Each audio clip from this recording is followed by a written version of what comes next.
La Báscula, el peso de las ideas. Hola, ¿qué tal? Muy buenas tardes a quienes nos escuchan por 1070 de AM. Muy buenas noches a quienes nos verán por C7 Noticias a las 11 de la noche. Y muy buenos días a quienes nos escucharán el día de mañana a las 6 de la mañana por C7 Radio. Hoy es jueves de gobernanza aquí en La Báscula, el peso de las ideas, y nos acompaña Pablo Arredondo como todos los jueves. Pablo, ¿cómo estás? Sergio, muy bien, muchas gracias. Sí, Pablo, recuerden que es el director del Instituto de Investigaciones en Innovación y Gobernanza de la Universidad de Guadalajara y siempre nos trae temas pues bastante candentes para analizar y sobre todo que inciden en el diario acontecer. Hoy vamos a hablar de 4 temas, creo yo, muy interesantes, algunos de coyuntura y unos que están marcando en mucho, uno que marca en mucho el resto de las cosas que pasan en el país, que es el estatus que tenemos en libertad de expresión. Entonces, dedicaremos los primeros 2 bloques a hablar del estudio que hace cada año, el reporte que hace cada año la organización Reporteros Sin Fronteras sobre la libertad de expresión en el mundo y el caso mexicano en concreto. Después hablaremos de la lista de Forbes, la lista de los mexicanos ricos que publicó Forbes otra vez y que, bueno, como lo hace cada año, ver cuáles son las novedades y cómo ha cambiado la misma y sobre todo de dónde se origina tanta riqueza en un país con 60 millones de personas en pobreza extrema, ¿no? O abajo de cualquier nivel de marginación, de índice de marginación. Y finalmente hablaremos de la posible, casi segura, no sé qué vaya a pasar, pero todo parece indicar que uno de los próximos ministros de la Suprema Corte de Justicia de la Nación será Eduardo Medina Mora, quien es el embajador de México ante los Estados Unidos ahora, ex embajador de México ante el Reino Unido, y que bueno, veremos un poco más de su trayectoria y veamos cómo esto nos llega a impactar y cómo es que llega un personaje como Eduardo Medina Mora a la Suprema Corte de Justicia de la Nación. Arrancamos, Pablo, el primer bloque es corto. ¿Por qué no nos platicas un poquito de este estudio, de cómo viene, cómo llega y cómo lo hacen los Reporteros Sin Fronteras, ¿no? Bueno, tú conoces bien a la organización, de hecho es una organización de origen francés, ¿no? O sea, con base o radicada en Francia, que al igual que otras organizaciones como Médicos Sin Fronteras, son organizaciones de carácter civil, pero que tienen una incidencia, digamos, en la vida pública de manera internacional. Por eso es Sin Fronteras, ¿no? Es decir, aquí estamos todos los reporteros y no estamos segmentados por las fronteras, no estamos divididos y nos interesa el bienestar, digamos, del gremio de la libertad de y de la acción, ¿no? Es decir, la acción es la libertad de expresión, la libertad de prensa. Entonces, cada año Reporteros Sin Fronteras genera este reporte donde trata de ponderar cuál es la situación de cada uno de los países que conforman, digamos, que son evaluados específicamente por ellos, que son arriba de 100 y tantos países, 180 países. 180 países. Entonces trata de sopesar cuál es la situación de la libertad de prensa en cada uno de estos países. Para eso, bueno, sigue una metodología relativamente sofisticada, tiene un cuestionario de más de 80 preguntas que va aplicando, digamos, a los informadores, precisamente a los periodistas de cada uno de los países, para ir evaluando qué tanto los periodistas están teniendo dificultades para ejercer la profesión, qué tanto son amenazados, qué tanta libertad y pluralidad existe en el entorno mediático de cada uno de los países, ¿no? Es decir, qué tantas voces múltiples se escuchan en los medios de comunicación y también, ¿no?, desgraciadamente, qué tan riesgosa suele ser la profesión del periodismo, ¿no? Tú sabes bien que en México antes, en plan de broma, se decía que el periodismo era una situación de riesgo, pero para el hígado. Para el hígado nada más. Sí. Pero ahora, desgraciadamente, está comprobado y constatado que no solamente en México, sino en muchos países del mundo, ser periodista es ejercer una profesión de alto riesgo. De alto riesgo. De veras, de alto riesgo por donde dos. la vida claro. está de por medio, ¿no? Y el caso mexicano es de los, ya lo veremos posteriormente, estamos dentro de los peores calificados en el mundo, porque sobre todo confluyen dos de los mayores peligros que tiene un periodista. Uno es el crimen organizado y otro la censura gubernamental. Y en México no solo se dan los dos separados, sino que a veces están juntos. Sí, ¿no? lo que se llama la colisión sí. de intereses, digamos, para reprimir, para suprimir la posibilidad de que los informadores, los periodistas, digan lo que tienen que decir, investiguen lo que tienen que investigar y den a conocer públicamente la situación que guardan algunas cuestiones muy delicadas, ¿no? Muy delicadas. Y en ese sentido, el periodista en México se ha convertido en un actor muy incómodo para ciertos grupos de poder, de los del poder fáctico, llamémosle así, y los del poder establecido. Entonces, ese sujeto incómodo, si no digamos, termina cediendo a las tentaciones que el mismo poder le plantea o a las amenazas, corre serios riesgos en su integridad personal, en su patrimonio y familiar, ¿no? Sí, se convierte en un asunto donde el miedo lleva a los periodistas, a los reporteros en ciertas zonas del país, también hay que aclararlo. Sí. O sea, hay zonas del país donde este tema que estamos tratando no se podría tratar, o lo estaríamos tratando con miedo. Con mucho cuidado. Con mucho cuidado, y muy posiblemente hubiéramos tenido una gran discusión tú y yo de si lo tratábamos, ¿no? Claro. Cuál será el tinte, el matiz, etcétera, ¿no? Claro. Y hablo de zonas como Reynosa, hablo de zonas como Guerrero, como Tamaulipas, o sea, realmente hay zonas donde los periódicos pasan las noches anteriores por el filtro de la delincuencia organizada y donde hay un asunto de autocensura. Sí, autocensura, ¿no? Lleva el periodista a autorreprimirse en lo que quiere explicar para no afectar ningún tipo de interés. Y no es solamente el periodista en lo personal, son algunas instituciones que se dedican a eso, ¿no? Al periodismo y a la información y a la comunicación. Son periódicos que han sido amenazados, periódicos a los que se les ha violentado, televisoras que han bombardeado, sí, en fin, o balaceado, periódicos, en fin. En ese sentido vivimos quizá uno de los momentos más críticos, como en muchas otras cosas, más críticos para el periodismo mexicano, para el periodismo, para la libertad de expresión en México y para el libre ejercicio de un derecho, porque estamos hablando de que lo que está de fondo es el respeto o no a un derecho, el derecho a informar y el derecho a estar informados. Claro. Y eso es lo que está verdaderamente en juego. Sí, y es paradójico que en el momento en el que supuestamente se vive la mayor de las libertades de expresión por la existencia de las redes sociales, también mayor libertad de expresión ciudadana, sea también el momento en el que, por lo menos en México, existe en muchas zonas del país, no en todas, insisto, mayor temor a poder tener algún tipo de agresión o de daño en tu persona o en tu patrimonio por ejercer tu libertad de expresión. Hoy le es más fácil a un ciudadano sacarle una foto a un comando narcotraficante que está circulando por una calle y mandarla y subirla a la red. Corre menos riesgo ese ciudadano que el periodista que hace una nota al día siguiente y que la firma y que saca la foto, etcétera. El periodista, ¿no?, es identificado claramente, el periodista está ejerciendo una profesión que es sistemática, es permanente. El periodista es alguien que no es un informador casual, es un informador acucioso, es un informador agudo, es un informador preparado para eso, en el mejor de los casos. Sí. También sabemos que hay de periodistas a periodistas, excesos, ¿no? Hay periodistas que nunca tocarían ciertos temas por otras razones, digamos, ¿no? Por complicidades con los mismos poderes, pero el periodista que honra, digamos, su profesión labor y su labor, pues es ese periodista, ¿no? Sí. Es siempre un sujeto incómodo. Y los que tienen esos acuerdos son los menos, también hay que decirlo, son en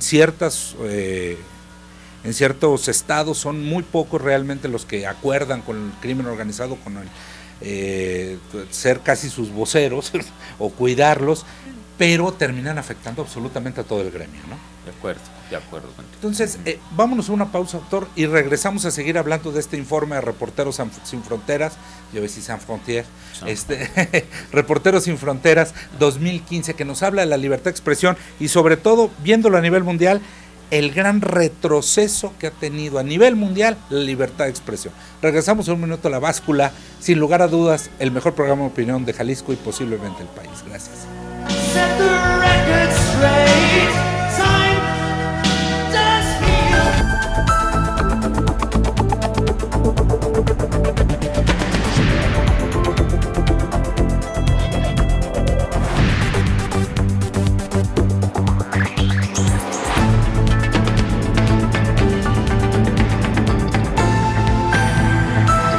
La Báscula, el peso de las ideas.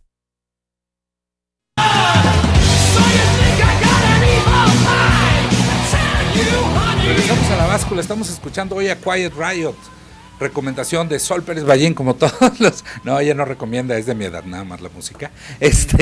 Pero bueno, estamos hablando, doctor, de la libertad de expresión, este reporte de Reporteros Sin Fronteras 2015. Hay un mapa en este reporte, si quieren consúltenlo, es www.gobernanza.udg.mx.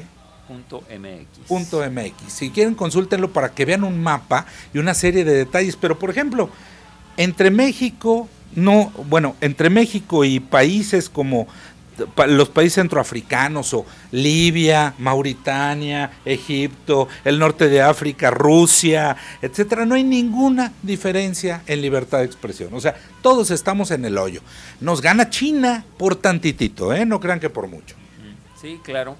De hecho el reporte hace una clasificación de 5 categorías, ¿no? Aquellos países donde las cosas funcionan muy bien, digamos, bastante bien. Bueno, te puedes muy imaginar. Bien es como el mínimo, es como la transparencia, sí. ¿No? No es que funcionen excelentes, como deberían de funcionar. Como deberían de funcionar, sí, pero ahí te encuentras a los países nórdicos, sí. Te encuentras al mismo Canadá, sí, y a varios países europeos, ¿no?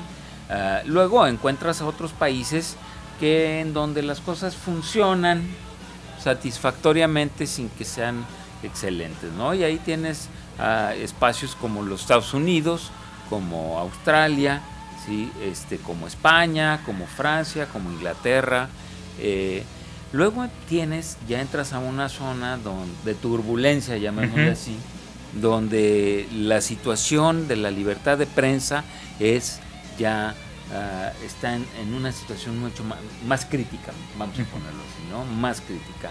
Y encuentras algunos países de África, en efecto, Siria, Libia, o sea... No, Siria y Libia ya son otras palabras mayores, esas están en la siguiente negro. Categoría, ¿sí? ¿No? La categoría donde las cosas funcionan con ciertos problemas están lugares como Brasil. Sí, los naranjas, ¿no? Perdón. ¿Sí? Sí. Mongolia, no sé, algunos países de África, ¿sí? Que se ubican ahí. Luego ya entramos a esa zona que podríamos llamar la zona roja, la zona de foco rojo, donde desgraciadamente nos encontramos nosotros. Déjame mostrar a la cámara, vamos a hacer un poquito de producción, Vic, a ver si alcanzamos a ver.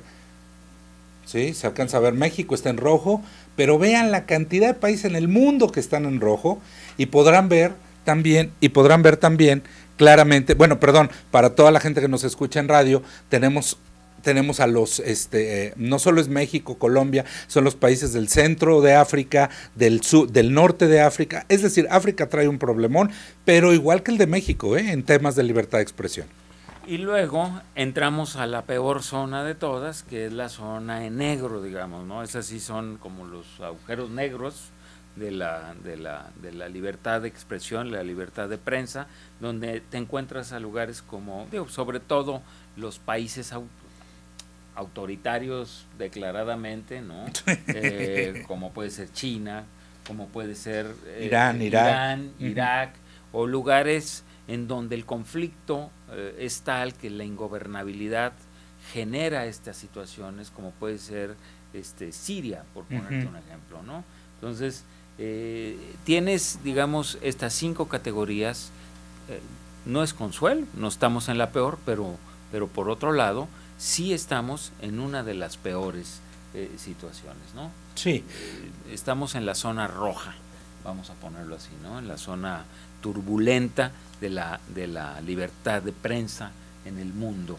Y como bien dice el reporte, el grave problema es que se percibe a lo largo de todo el mundo, no nada más en nuestros países, a lo largo de todo el mundo, un retroceso en las condiciones para el ejercicio de la prensa libre, en todo el mundo. Y cuando dicen en todo el mundo, es en todo el mundo. Por ejemplo, en la Unión Europea están teniendo problemas que antes no tenían, no se percibían. Pues lo vimos con Charlie Hebdo, ¿no? O sea, ahí hay violencia abierta contra un grupo de periodistas. La peor, ¿no? Es un acto terrorista directamente dirigido. Y no lo midió. Este estudio todavía no sucedía. Porque lo que está midiendo este estudio es un año anterior. Claro. Aparece en 2015, pero en realidad está midiendo 2014, digamos, hasta cierto momento, ¿no? del año. Entonces, bueno, seguramente el próximo año se observarán esas condiciones. Como quiera que sea, el hecho es que la libertad de prensa, la libertad de expresión está siendo afectada en todo el mundo. Hay un retroceso. En lugar de que avancen las calificaciones de acuerdo a los índices que maneja Reporteros Sin Fronteras, en lugar de avanzar, lo que está sucediendo es que nuestros índices de todos los países en el mundo van cada día empeorando. Cada día hay más dificultades para ejercer el periodismo, y hay que tomar en consideración una cosa, Sergio, no es nada más la represión contra el periodista, son también los entornos. Las condiciones que se generan para la libertad de expresión. Mira, Reporteros Sin Fronteras claramente nos dice, en México hay un problema en cierto sector de la comunicación. En la televisión hay un verdadero problema porque ahí no existe el pluralismo. Y eso es una traba para el ejercicio de la libertad de expresión. Claro. En otros lugares, el problema puede ser leyes que no faciliten la transparencia informativa. Claro. Entonces, cualquier carencia de leyes o leyes contra la propia transparencia también está afectando la libertad de prensa y de expresión, ¿no? El bloqueo de internet, todas estas cuestiones que son digamos colaterales o son sustanciales también al ejercicio de una profesión como el periodismo. Claro, el caso extremo es el periodista que es amenazado, el periodista que es de alguna manera secuestrado o coaccionado por su propio medio, o coaccionado por su que propio al entrar medio.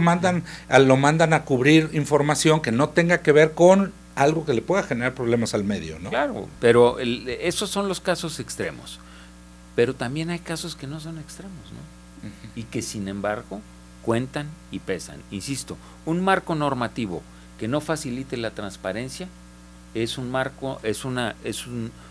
se convierte en un factor clave para la libertad, digamos, para inhibir la libertad de expresión y de prensa, ¿no? Y en ese sentido, nosotros tendríamos que cuidar y proteger mucho nuestras leyes de transparencia, por ejemplo, ¿no? Sí, aquí a lo mejor un día habría que dedicarle más tiempo, pero una de las grandes luchas a las que tendríamos que avanzar es a tener una ley general de medios que regule el presupuesto gubernamental, claro, que es uno de los grandes mecanismos que condiciona la libertad de prensa, pero y que también permita darle garantías a los ciudadanos, a los reporteros. Y ahora estamos frente a una coyuntura muy complicada, que es realmente el Instituto Federal de Telecomunicaciones cumplirá con el espíritu que está plasmado en la Constitución, no en las leyes secundarias, claro, por desgracia, pero sí en la Constitución.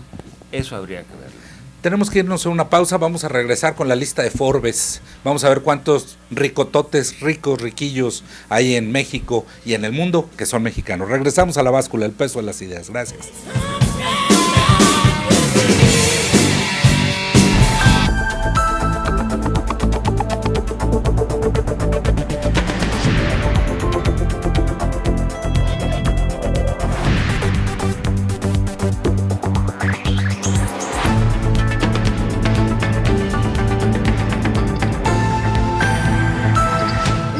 Báscula, el peso de las ideas.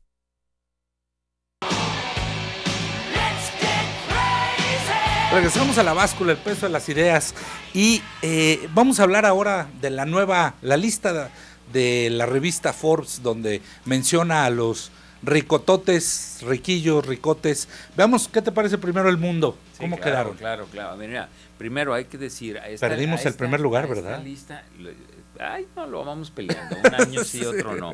A esta lista ingresan los personajes. Ojo, estamos hablando de personas, fortunas personales, Sí. no de empresas, Sí. sino de fortunas personales que superan los $1,000 millones. Uh-huh. Si tú tienes como en tu puerquito ahí en la en tu alcancía Sí. $1,000 millones, automáticamente te clasifican y te invitan a pasar a la lista, ¿no? Uh-huh.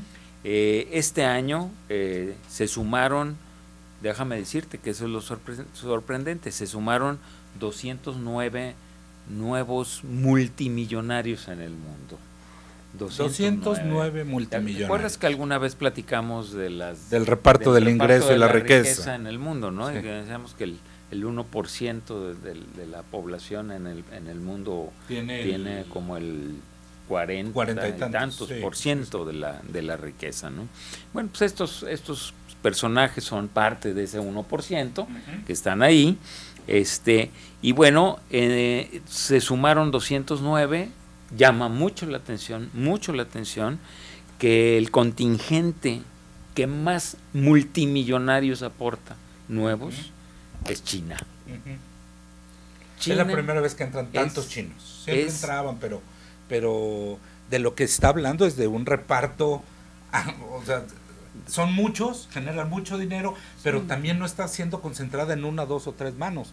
Entraron ¿cuántos? 71 70 y nuevos tantos. multimillonarios de China. Ujú. Claro, en un país de ¿cuántos? 1,000 y tantos millones de 1,500. habitantes, 1,500 millones de No, habitantes, perdón, pues, 2,500 la India. pues 71, 100 o 200 no son nada, ¿verdad? La mera verdad. Pero son los nuevos multimillonarios que ahora ha generado ese capitalismo dirigido por el Estado Ujú. de manera salvaje, Capitalismo estatista. el capitalismo estatista que lleva a cabo China, ¿no? China. Bueno, hay otras, no es de sorprenderse, hay 57 estadounidenses más de los que ya había, hay también, sorprendente, 28 indios, ¿sí? La India es también, entendible. de nuevo, es un país plagado de, digamos, de pobreza y de miserias, pero que está generando multimillonarios de manera... ¿Brasileños entraron? Brasileños no entraron, pero hay muchos brasileños. ¿Rusos nuevos? Muchos. De los que se plantearon como los más, no. No. Se Pero quedaron sí los hay, mismos. sí hay 23 alemanes nuevos, por ejemplo, ¿no? ¿Sí? Y déjame decirte, Son los que están cobrando los impuestos a Grecia. seguramente son los que están Los diciendo, intereses a Grecia. regrésanos lo que te Regrésanos prestamos, lo ¿no? que te prestamos, ¿no? Y tenemos un nuevo mexicano. ¿A quién? A un nuevo mexicano, ¿sí? Que se llama David Peñalosa Alanís, por si te lo Sí, encuentras sí, por sí, ahí, sí, le sí. puedes pedir prestado. Sí. Después platicaremos qué es lo que hace él. Pero él es parte de este selectísimo número de 16 multimillonarios empresarios mexicanos que están en esa lista Forbes. La lista de mexicanos la encabeza, obviamente, Carlos Slim, bien Que conocido también es el por todos número 2 del nosotros, mundo. que es el número 2 del mundo y está clasificado por la revista Forbes como la persona número 14 en términos de poder mundial. Claro. Ajá. Es decir, es el segundo rico del mundo y el 14 en poder en el mundo. O sea, Sí, no es se nos cualquier olvide, personaje. para que no se le Ujú. olvide, 7 de cada 10 pesos que gasta durante el día se los paga Carlos Slim. Claro. Por los propios, Claro, todos los claro, servicios que hay claro, alrededor suyo. claro. ¿no? Bueno, están también otros grandes ricos, ¿no? No del tamaño, porque su fortuna se calcula en 77,100 millones de dólares. Solamente abajo de la de Bill Gates, que ronda los 79,200 millones de dólares. Bueno, a distancia, pero siendo un gran millonario. El número 2 de los mexicanos, es Germán Larrea Mota Velasco y su familia. Ellos pues del Grupo México. Están mineros. Exactamente, son mineros y transportistas. Los responsables del ecocidio de Sonora, de haber contaminado el río Yaqui. Bueno, pues esa familia se le calcula una fortuna de casi 14 mil millones de dólares, nada más. Wow. Bueno, está el nuevo empresario petrolero, pero ya un gran empresario bien conocido, Alberto Balleres González, presidente del Consejo de Peñoles y un hombre totalmente Palacio. Sí, Palacio de Hierro y Minera Peñoles y Grupo Nacional Provincial, metido al mundo financiero. Entonces, desde hace unos 15 finanzas, años. minas, seguros, en fin, bueno, pues una fortuna de 10.400 millones de dólares. Sí, él es el número 3 de los mexicanos que está ahí. Luego sorpréndete, el número 4 es un hombre que ha hecho su fortuna en abonos chiquitos, bien chiquitos, que ahora es dueño de un equipo de fútbol muy popular aquí en la localidad y que además, bueno, también tiene control de una de las grandes televisoras del país. Así es, Ricardo Salinas Pliego. Ricardo Salinas Pliego, con una fortuna de 8,000 millones de dólares. Nada despreciable. Nada despreciable, cualquier día los ganamos aquí. Luego, la millonaria o multimillonaria número 5 es la viuda de don Eugenio Garza Lagüera. Ellos, pues mira, prácticamente lo que manejan, entre muchas otras cosas, lo que manejan es la bebida que todos los mexicanos toman y así nos tienen. Son los dueños de FEMSA, las embotelladoras de Coca-Cola, ¿no?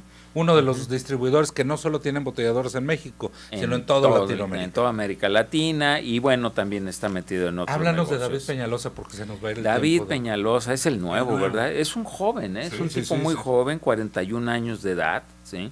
Bueno, su fortuna, pues ya ves, está arrancando apenas, anda en los 1.200 millones de dólares apenas. Ocupa el sitio 1533 de los multimillonarios de la lista de Forbes. Pero él heredó esa fortuna de su padre. Su padre, David Peñalosa, fundó un grupo, una constructora que se hizo muy famosa y también después muy criticada. De la Madrid y con Salinas, claro. Con Salinas.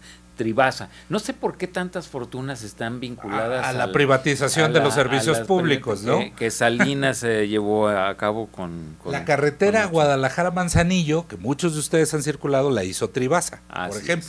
Entre otras. Así es. Miles de Ahora, kilómetros. Tribasa entró en problemas y fue reestructurada. Bueno, estuvo en quiebra, suspensión de pagos, pero ellos nunca dejaron de ganar. No, y se reestructuró y apareció, ¡tarán!, como Pinfra. Pinfra ahora es esta gran constructora de carreteras también, que está siendo, por cierto, bien atendida por el gobierno actual, el gobierno federal, y que le está dando la oportunidad a este muchacho, David Peñalosa Alanís, de ocupar, de entrar a la lista de las A mí el que más me llamó la atención, no llega a los 1,000 millones, pero me llamó la atención Rodrigo Herrera Aspra. Su negocio es que se llama Genoma Lab, el de los productos milagro, el que te hace bajar de peso y te quita las estrías y las varices. ¿Qué cantidad de cosas le hemos de comprar estos productos milagro para que este señor esté cotizándose en Forbes, ¿no? Pues mira, es que es lo que te digo, muchos se hacen multimillonarios a esas niveles con abonos chiquitos, con bueno, pero esto fueron multados por Profeco, los obligaron a sacar sus productos, o sea, miles de cosas, pero cotizan en bolsa y todo. Es que no hay fortuna que se libre de esas historias negras, exactamente. Y bueno, mira, en síntesis quisiera decirte, bueno, hay otros personajes, Carlos Hank Ron, el hijo de aquel extraordinario político que dijo, un político pobre es un pobre político, y él en efecto cumplió con su máxima, y ahora su hijo es el número 10 de los multimillonarios mexicanos, ¿no? Está Emilio Azcárraga, otro heredero. Hay muchos cachorros, por cierto, hay muchos segunda herederos. generación de ricos. Segunda generación que ya heredaron, digamos, ¿no? Bueno, y hay cachorros por sangre y hay cachorros de trabajo. Está Fernando Chico Pardo, que durante mucho tiempo fue el director general de los negocios de Carlos Slim. Ya su fortuna personal, siendo un empleado, es de 500, casi 600 millones de dólares. Le aprendió, ¿no? Algo habrá aprendido, ¿no? Ya ves, hay que juntarse con eso. Sí. Para aprender. Bueno, la mala noticia para muchos de estos multimillonarios es que bajaron en el ranking mundial. No todos, pero muchos bajaron. Slim se quedó donde estaba, pero Germán Larrea bajó, Alberto Balleres bajó, Ricardo Salinas bajó, doña Eva Gonda de Rivera no bajó, ella subió, la señora María Asunción Aramburu-Zabala, sí. heredera, también subió. Jerónimo Arango y familia bajaron, Antonio del Valle Ruiz bajaron, Emilio Azcárraga subió en el ranking, Carlos Hanrong subió en el ranking. Entraron muchos chinos y nosotros no nos fue tan entonces bien, ¿no? Lo que te quiero decir es, pobres ricos tan ricos, claro. Pierden posiciones de privilegio en el mundo. Ya no saldrán en el Ola tanto como estaban saliendo. Tenemos que irnos a una pausa, doctor, y vamos a regresar a la nominación ya oficial de, entre otros, Eduardo Medina Mora a la Suprema Corte de Justicia de la Nación. Gracias.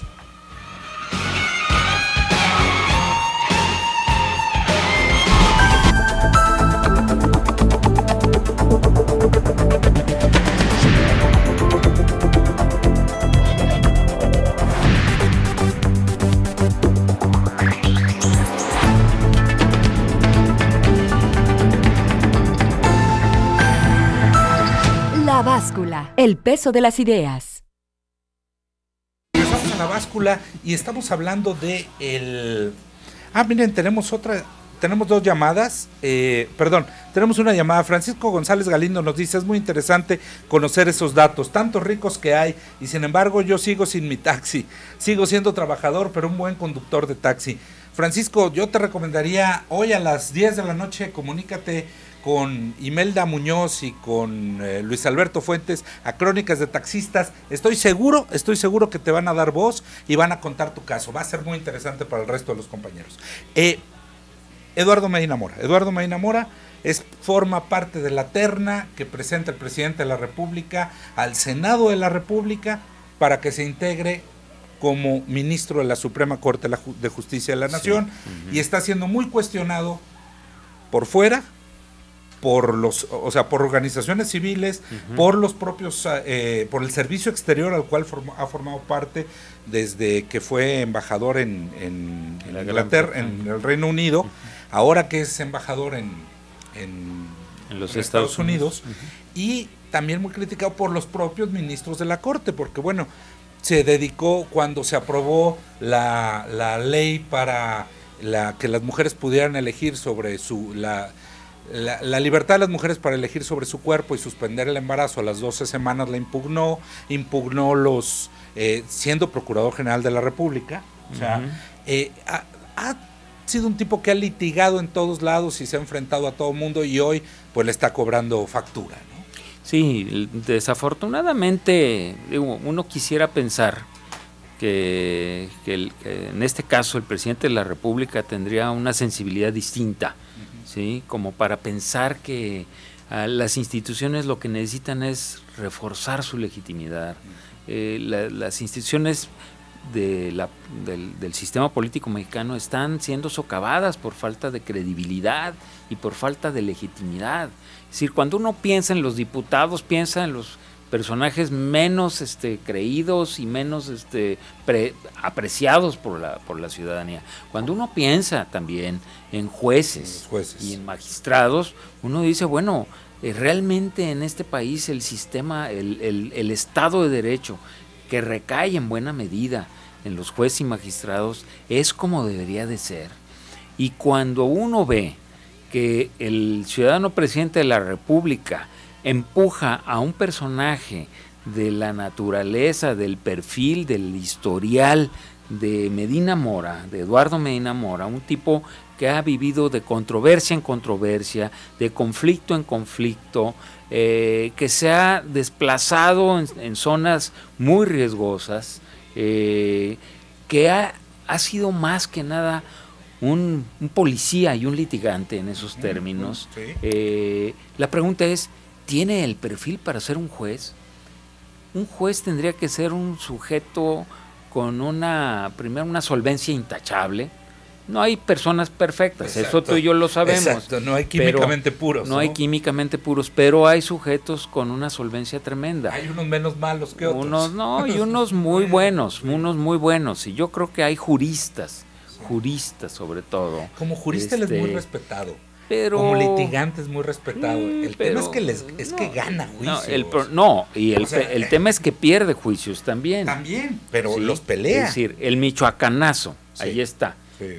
Fue una iniciativa de él en la que supuestamente todos los presidentes municipales que estaban coludidos con el crimen organizado iban a quedar fuera de circulación y encerrados. Todos están afuera. O sea, no gana los juicios, No todos, no los gana, no todos. a lo mejor gana algunos. Sí. Es un hombre que además tiene bastantes intereses anclados con algunas grandes corporaciones privadas, porque ha sido abogado de esas corporaciones es amigo y se confiesa amigo de.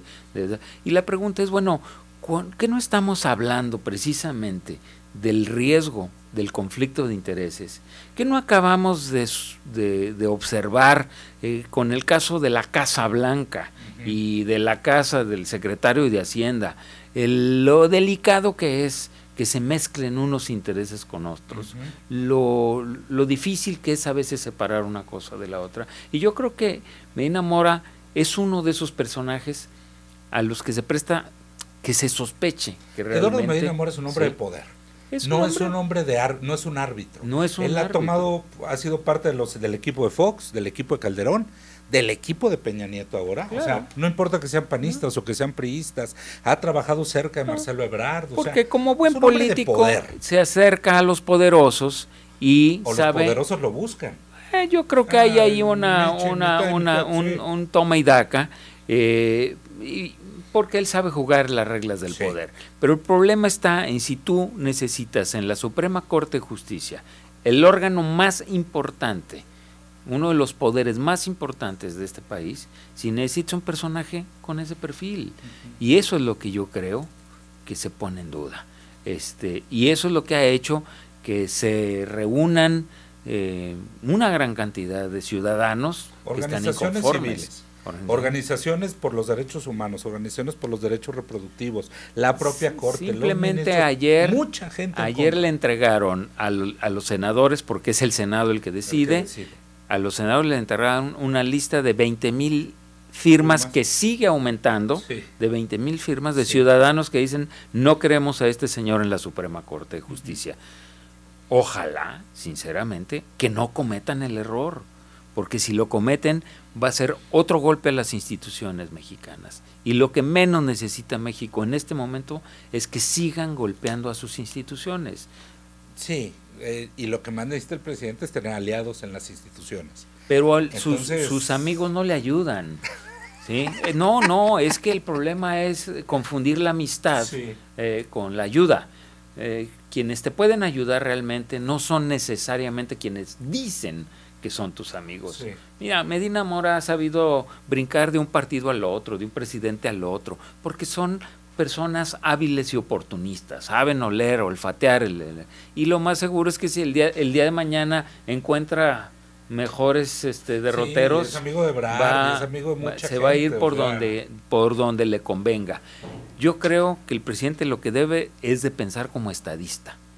El gobierno no es un gobierno de amigos, es un gobierno para la nación, y si piensa como estadista seguramente le irá bien. Si no, va a seguir cayendo su popularidad, va a seguir cayendo su prestigio y va a seguir siendo alguien criticado dentro y fuera del país. Sí, es una decisión. Yo la verdad no alcanzo a entender si no lo midieron o si ya están en el punto de que no me importa lo que digan. porque esa también es otra opción, Sí. donde en aras de la gobernabilidad, a veces los gobiernos dicen, a ver, digan misa, yo necesito esto para gobernar, para llegar a los acuerdos, es más, hasta para equilibrar, necesito a alguien que les pueda dar cara. No siempre, la mayor parte de las veces no da buenos resultados, pero a veces en aras de la gobernabilidad se toman decisiones como estas, ¿no? Pues la gobernabilidad entendida muy a corto plazo. La gobernabilidad hay que entenderla como un sistema estable que te permite operar, digamos, en el largo plazo, no en el día de mañana, no en una decisión pequeña, sí, sino en las grandes decisiones que hay que tomar. Sí, Calderón y Fox metieron a académicos, pero luego lo sacaron, Y luego lo sacaron, sí. Pero alguien tan polémico en la corte, en Estados Unidos esto también pasa todo el tiempo, los presidentes proponen gente polémica, pero en este caso en México estamos viviendo la primera vez que no es un juego entre santones, entre quién es más bueno que el otro, no, aquí hay alguien que está tachado de malo, sí, y que está siendo señalado como malo, y que eso está complicando. Insisto, tú no puedes poner a un policía como juez, y él tiene el espíritu policiaco, él es un perseguidor, él ha operado en esa zona, en la Procuraduría, en el CISEN, y tal. Yo no sé, no creo que como en la Secretaría de Seguridad Pública. En la Secretaría de Seguridad Pública. Entonces, un policía convertido en juez, perdóname. Sí, es espía, es policía y es procurador. Con mucho, es muy delicado eso. Esta fue La Báscula, hoy fue jueves de gobernanza, estuvimos con Pablo Arredondo, muchas gracias y nos vemos la semana que entra con Pablo y nos vemos mañana a las 7 de la noche aquí en 1070 Noticias. Gracias.